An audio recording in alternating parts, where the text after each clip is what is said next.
ফেসবুকবাসী, ইউটিউববাসী, তাদের জন্য একটা ছোট্ট টিপস। আমরা সাধারণত অন্যের ফলো করি, অন্যকে ফলো করি। এটা আসলে খুব ভালো না, সমীচীন না, এটা ঠিক না, ভালোও না।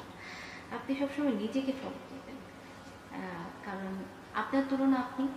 আপনার নিজেকেই প্রতিদিন আজকে আমি, কালকের আমি, পরশুর আমি, আস্তে আস্তে আপনি নিজেকেই আমি থেকে আরও আমি, আরও সুন্দর আমি, আরও আরও আরও সুন্দর, নিজেকে আরও ভালো, আরও ভালো, এভাবেই আপনি দেখতে চান। এবং দেখা উচিত ফলো, নিজের ভালো মন্দ, আপনার যদি কোনো খারাপ থাকে, কোনো কিছু, কোনো জিনিস আপনার কাছে মনে হচ্ছে জিনিসটা আমার ভালো না, সেটাকে আরও ঠিক করা।